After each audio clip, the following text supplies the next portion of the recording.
Hello friends, ओम श्री गणेशाय नमः। जय माता दी। आप सभी का स्वागत है आपके अपनी यूट्यूब चैनल पर। आप सभी को नवरात्रि की हार्दिक शुभकामनाएं।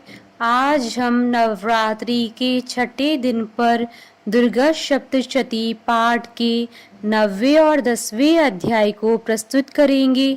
फ्रेंड्स, वीडियो शुरू करने से पहले आपसे रिक्वेस्ट है, अगर आप हमारे चैनल पर नए हैं और आपने अभी तक चैनल को सब्सक्राइब नहीं किया है तो प्लीज़ सब्सक्राइब कीजिएगा चैनल को। साथ ही प्रेस कीजिएगा बेल आइकन को, जिससे नए वीडियो से रिलेटेड नोटिफिकेशन आपको तुरंत प्राप्त हो सके। और वीडियो पसंद आने पर वीडियो को लाइक और शेयर जरूर कीजिएगा, ताकि सभी भक्तों को इस वीडियो का लाभ प्राप्त हो सके। और कमेंट बॉक्स में जय माता दी जरूर लिखिएगा। या देवी सर्वभूतेषु शक्ति रूपेण संस्थिता नमस्तस्यै नमस्तस्यै नमस्तस्यै नमो नमः। नवा अध्याय प्रारंभ। निशुंभ का वध। राजा ने कहा, हे ऋषिराज, आपने रक्त बीज के वध से संबंध रखने वाला वृतांत मुझे सुनाया।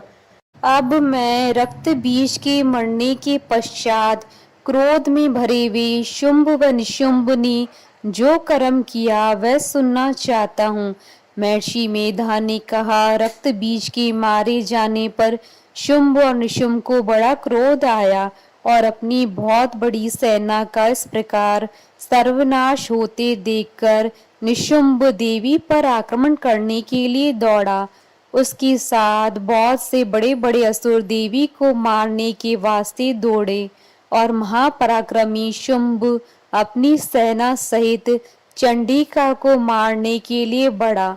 फिर शुंभ और निशुंभ का देवी से घोर युद्ध होने लगा और वह दोनों असुर इस प्रकार देवी पर बाण फेंकने लगी जैसे मेघों से वर्षा हो रही हो।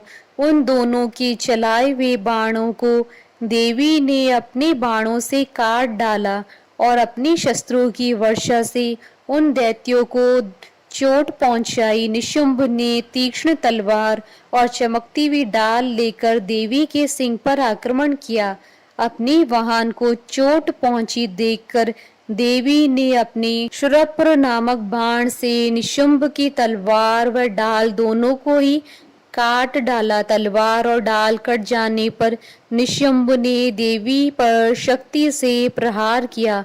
देवी ने अपने चक्र से उसके 2 टुकड़े कर दिए। फिर क्या था, दैत्य मारे क्रोध की जल भुन गया और उसने देवी को मारने के लिए उसकी ओर शूल फेंका, किंतु देवी ने अपने मुक्के से उसको चूर चूर कर डाला। फिर उसने देवी पर गदा से प्रहार किया। देवी ने त्रिशूल से गदा को भस्म कर डाला।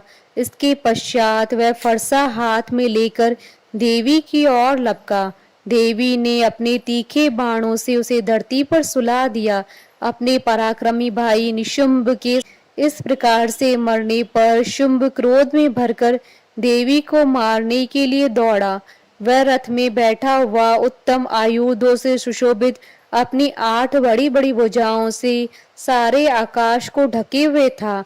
शुंभ को आते देखकर देवी ने अपना शंख बजाया और धनुष की टंकार का भी अत्यंत दुस्सह शब्द किया। साथ ही अपने घंटे के शब्द से, जो कि संपूर्ण दैत्य सेना के तेज को नष्ट करने वाला था, संपूर्ण दिशाओं में व्याप्त कर दिया। इसके पश्चात देवी के सिंह ने भी अपनी दहाड़ से, जिसे सुन बड़े बड़े बलवानों का मदचूर हो जाता था, आकाश, पृथ्वी और 10 दिशाओं को पूरित कर दिया। फिर आकाश में उछलकर काली ने अपने दांतों तथा हाथों को पृथ्वी पर पटका। उनके ऐसा करने से ऐसा शब्द हुआ जिससे कि उससे पहले के सारे शब्द शांत हो गए। इसके पश्चात शिवदूती ने असुरों के लिए भय उत्पन्न करने वाला अट्टहास किया, जिसे सुनकर दैत्य थर्रा उठे और शुंभ को बड़ा क्रोध हुआ। फिर अंबिका ने उसे, अरे दुष्ट, खड़ा रहे कहा तो आकाश से सभी देवता जय हो बोल उठे।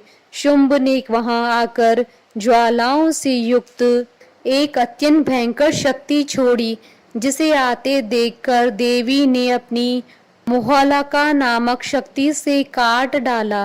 हे राजन, फिर शुंभ के सिंहनाद से तीनों लोक व्याप्त हो गए और उसकी प्रतिध्वनि से ऐसा घोर शब्द हुआ जिसने इससे पहले के सब शब्दों को जीत लिया। शुंभ के छोड़े बाणों को देवी ने और देवी के छोड़े बाणों को शुंभ ने अपने बाणों से काट सैकड़ों और हजारों टुकड़ों में परिवर्तित कर दिया। इसके पश्चात जब चंडिका ने क्रोध में भरकर शुंभ को त्रिशूल मारा तो वह मूर्छित होकर पृथ्वी पर गिर पड़ा। जब उसकी मूर्छा दूर हुई तो वह धनुष लेकर आया और अपने बाणों से उसने देवी काली तथा सिंह को घायल कर दिया। फिर उस राक्षस ने 10,000 भुजाएं धारण करके चक्रादि आयुधों से देवी को आच्छादित कर दिया। तब भगवती दुर्गा ने कुपित होकर अपने बाणों से उन चक्रों तथा बाणों को काट डाला। यह देखकर निशुंभ हाथ में गदा लेकर चंडिका को मारने के लिए दौड़ा। उसके आते ही देवी ने तीक्ष्ण धार वाले खड़ग से उसकी गदा को काट डाला। उसने फिर त्रिशूल हाथ में ले लिया। देवताओं को दुखी करने वाले निशुंभ को त्रिशूल हाथ में लिए वे आता देखकर चंडिका ने अपनी शूल से उसकी छाती पर प्रहार किया और उसकी छाती को चीर डाला। शूल विदीर्ण हो जाने पर उसकी छाती में से एक उस जैसा ही महापराक्रमी दैत्य ठहर जा कहता हुआ निकला। उसको देखकर देवी ने बड़े जोर से ठाका लगाया। अभी वह निकलने भी न पाया था कि उसका सिर अपनी तलवार से काट डाला। सिर के कटने के साथ ही वह पृथ्वी पर गिर पड़ा। तदंतर सिंह दहाड़ दहाड़ कर असुरों का भक्षण करने लगा और काली शिवदूती भी राक्षसों का रक्त पीने लगी। कौमारी की शक्ति से कितने ही महादैत्य नष्ट हो गए। ब्रह्मा जी के कमंडल के जल से कितने ही असुर समाप्त हो गए। कई दैत्य माहेश्वरी के त्रिशूल से विदीर्ण होकर पृथ्वी पर गिर पड़े और वराही के प्रहारों से छिन्न भिन्न होकर धराशायी हो गए। वैष्णवी ने भी अपने चक्र से बड़े बड़े महापराक्रमियों का कचुम्बर निकाल कर उन्हें यमलोक भेज दिया और ऐन्द्री से कितने ही महाबली राक्षस टुकड़े टुकड़े हो गए। कई दैत्य मारे गए, कई भाग गए। कितने ही काली शिवदूती और सिंह ने भक्षण कर लिए। तीसरी दुर्गा सप्तशती पाठ का 9वां अध्याय संपूर्ण हुआ। 10वां अध्याय प्रारंभ। शुंभ का वध। महर्षि मेधा ने कहा, हे राजन, अपने प्यारे भाई को मरा हुआ तथा सेना को नष्ट हुई देखकर क्रोध में भरकर दैत्यराज शुंभ कहने लगा, दुष्ट दुर्गे, तू अहंकार से गर्व मत कर, क्योंकि तू दूसरों के बल पर लड़ रही है। देवी ने कहा, हे दुष्ट, देख मैं तो अकेली हूँ। इस संसार में मेरे सिवा दूसरा कौन है? यह सब मेरी शक्तियां हैं। देख, यह सबकी सब मुझ में ही प्रविष्ट हो रही हैं। इसके पश्चात ब्राह्मणी आदि सब देवियां उस देवी के शरीर में लीन हो गई और देवी अकेली रह गईं। तब देवी ने कहा, मैं अपनी ऐश्वर्य शक्ति से अनेकों रूपों में यहाँ उपस्थित हुई थी। उन सब रूपों को मैंने समेट लिया। अब अकेली ही यहाँ खड़ी हूँ, तुम भी यहीं ठहरो। महर्षि मेधा ने कहा। तब देवताओं तथा राक्षसों के देखते देखते देवी तथा शुंभ में भयंकर युद्ध होने लगा। अंबिका देवी ने सैकड़ों अस्त्र शस्त्र छोड़े। दैत्यराज ने भी भयंकर अस्त्रों का प्रहार आरंभ कर दिया। देवी के छोड़े वे सैकड़ों अस्त्रों को दैत्यों ने अपने अस्त्रों से काट डाला। इसी प्रकार शुंभ ने जो अस्त्र छोड़े उनको देवी ने अपनी भयंकर हुंकार के द्वारा ही काट डाला। दैत्य ने जब सैकड़ों बाण छोड़कर देवी को ढक दिया तो क्रोध में भरकर देवी ने अपने बाणों से उसका धनुष नष्ट कर दिया। धनुष कट जाने पर दैत्येंद्र ने शक्ति चलाई, लेकिन देवी ने उसे भी काट कर फेंक दिया। फिर दैत्येंद्र चमकती हुई डाल लेकर देवी की ओर दौड़ा, किंतु जब वह देवी के समीप पहुंचा तो देवी ने अपने तीक्ष्ण बाणों से उसकी चमकने वाली डाल को भी काट डाला। फिर दैत्येंद्र का घोड़ा मर गया, रथ टूट गया, सारथी मारा गया।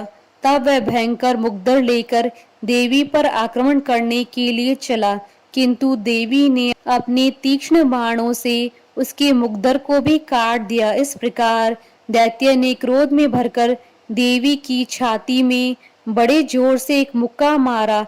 दैत्य ने जब देवी को मुक्का मारा तो देवी ने भी उसकी छाती में जोर से एक थप्पड़ मारा।